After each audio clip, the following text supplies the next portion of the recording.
Hello students, welcome to Aishwarya's academy. So students, आज का मेरा टॉपिक है व्हाट इज ट्रेड। ट्रेड क्या है? मैं एक एग्जांपल दे रही हूँ। मैं एक मार्केट में जा रही हूँ। मार्केट में मुझे एक चीज पसंद आई है, एक प्रोडक्ट पसंद आया। मेरी इच्छा है कि मैं वो प्रोडक्ट परचेज करूँ, खरीदूं। वो पर्सन बेचा बैठा ही इसके लिए कि उसको प्रोडक्ट वो सेल करना है। वो सेलर है, मैं बायर हूँ। I want to purchase that product and he is willing to sell the product.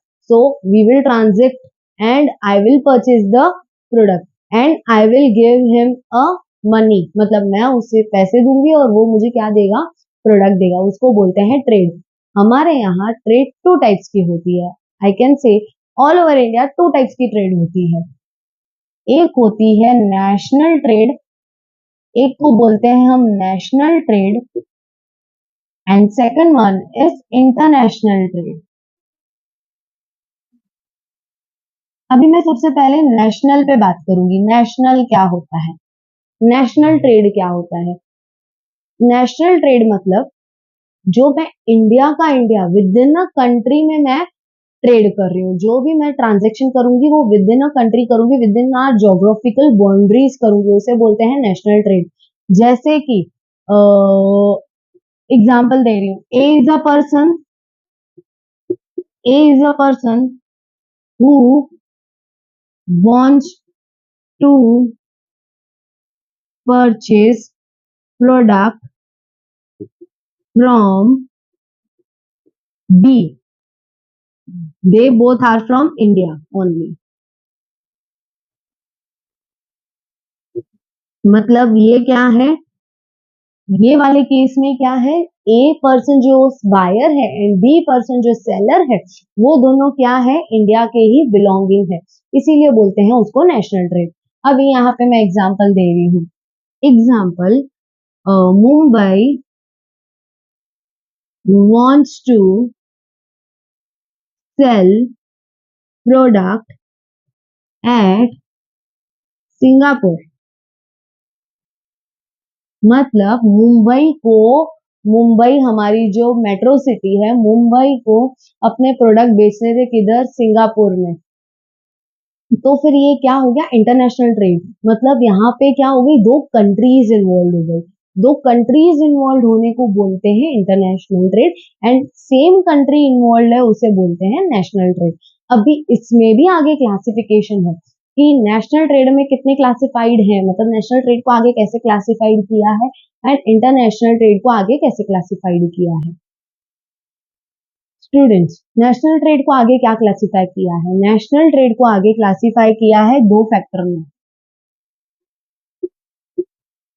Retail retail trade and wholesale trade. Retail trade and wholesale trade. Retail trade क्या है? Retail मतलब मैं एक एग्जांपल दे दूं। मुझे एक अगर जो सपोज अभी रक्षाबंधन आई, मुझे अगर जो रक्षाबंधन पे अपने भाई के लिए कुछ गिफ्ट लेना है, अपने ब्रदर के लिए कुछ गिफ्ट लेना है, तो वो गिफ्ट मैं होलसेलर के पास जाऊंगी क्या परचेज करने के लिए?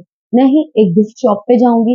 गिफ्ट शॉप से मैं वो गिफ्ट परचेज करके आऊंगी। मतलब एक गिफ्ट शॉप होगा, एक रिटेलर होगा, मैं उससे वो प्रोडक्ट परचेज करके आऊंगी। ये एक चेन होती है। मैं आपको इसके पहले एक चेन बता देती हूँ। ये एक चेन होती है। मैन्युफैक्चरर, इसे बोलते हैं डिस्ट्रीब्यूशन चेन। मैन्युफैक्चरर प्रोडक्ट बेचेगा होलसेलर को, होलसेलर बेचेगा रिटेलर को, एंड रिटेलर बेचेगा कस्टमर को। ये बोलते हैं चैनल ऑफ डिस्ट्रीब्यूशन। मतलब यहाँ पे गुड्स प्रोड्यूस होंगे, ये गुड्स बेचेगा होलसेलर को, होलसेलर बेचेगा रिटेलर को, एंड रिटेलर बेचेगा कस्टमर को। जो पर्सन रिटेल ट्रेड करता है उसे बोलते हैं रिटेलर। जो पर्सन रिटेल ट्रेड करता है उसे क्या कहते हैं? रिटेलर। एंड जो पर्सन होलसेल ट्रेड करता है उसे कहते हैं होलसेलर। अभी मुझे बताइए, प्रोडक्ट की कॉस्ट किसके पास ज्यादा होगी? होलसेलर के पास कि रिटेलर के पास? चलिए मैं भी इसका आपको एक एग्जांपल देती हूँ। मैन्युफैक्चरर अगर जो कोई गुड्स परचेज बना रहा है, प्रोडक्ट कर रहा है, मैन्युफैक्चरर सपोज वो 100 रुपीज में गुड्स बेच रहा है होलसेलर को, तो ये 100 रुपीज में ही बेचेगा क्या रिटेलर को? नहीं, ये अपना 1 रुपीज या 2 रुपीज मार्जिन रखेगा। ये वो प्रोडक्ट बेचेगा 102 रुपीज। ठीक है। ये 102 ये खरीदेगा अभी कितने में, 102 में ये खरीद रहा है, तो ये कितने में बेचेगा,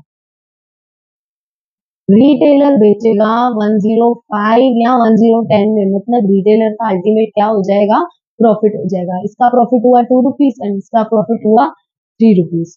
क्लियर है। एंड होलसेलर का मैंने अभी आपको क्लियर कर दिया, होलसेल ट्रेड क्या है एंड रिटेल ट्रेड क्या है। ठीक है। होलसेलर जो मैन्युफैक्चरर, होलसेलर बल्क में गुड्स खरीदता है मैन्युफैक्चरर से, एंड रिटेलर मैन्युफैक्चरर से बल्क में गुड्स खरीदेगा, वो क्या करेगा, डिस्ट्रीब्यूट कस्टमर्स को करेगा। नेक्स्ट अभी इंटरनेशनल ट्रेड। इंटरनेशनल ट्रेड के कितने टाइप्स होते हैं, इंटरनेशनल ट्रेड के 3 टाइप हैं, एक्सपोर्ट, इम्पोर्ट, एंट्रीपोर्ट।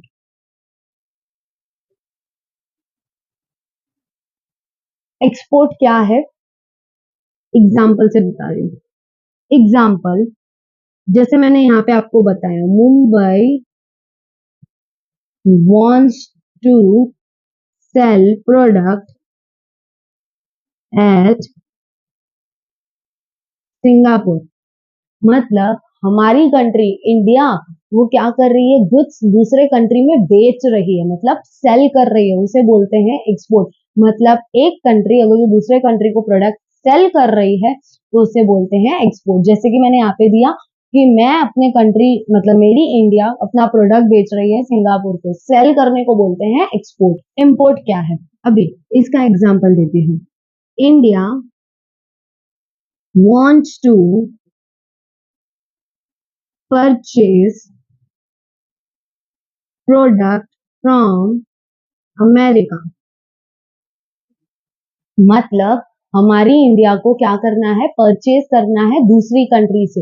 एक्सपोर्ट को बोलेंगे सेल करना, दूसरी कंट्री में अपना प्रोडक्ट सेल करना। इंपोर्ट को बोलेंगे दूसरी कंट्री से अपना प्रोडक्ट परचेज करना। जैसे कि यहाँ पे एग्जांपल दिया है, India wants to purchase a product from America, मतलब इंडिया को क्या करना है, परचेज करना है, तो इसीलिए उसको इंपोर्ट बोलेंगे। अभी एंट्रीपोर्ट क्या है मैम, एंड एक्सपोर्ट अब तक सुना होगा मैंने, इंपोर्ट अब तक सुना होगा, एंट्रीपोर्ट क्या है। एंट्रीपोर्ट का भी मैं एग्जाम्पल दे दूँ। Example, India buys a product from Japan and sells it to America। Entry port मतलब मैं एक कंट्री से अपना प्रोडक्ट परचेज कर रही हूँ एंड दूसरी कंट्री में अपना प्रोडक्ट बेच रही हूँ, इसे बोलते हैं एंट्री पोर्ट। जैसे कि यहाँ पे एग्जांपल दिया है, India buys a product from Japan, मैं इंडिया से इंपोर्ट कर रही, जापान से इंपोर्ट कर रही हूँ एंड अमेरिका में सेल कर रही हूँ, and sells it to America. एक कंट्री से परचेज करना, दूसरी कंट्री को सेल करना, उसे बोलते हैं एंट्री पोर्ट। ठीक है, मैं इंडिया क्या हो जाऊंगी, मिडिल मैन हो जाऊंगी, उसे बोलते हैं एंट्री पोर्ट। ठीक है, अभी यहाँ पे मैंने आपको बताया नेशनल ट्रेड क्या होता है, इंटरनेशनल ट्रेड क्या होता है एंड ट्रेड क्या होता है, इनकी चैनल ऑफ डिस्ट्रीब्यूशन भी मैंने आपको बता दी। अभी इसी कंटेंट से रिलेटेड आपको और वीडियोस चाहिए तो please do like share and subscribe my channel. Thank you.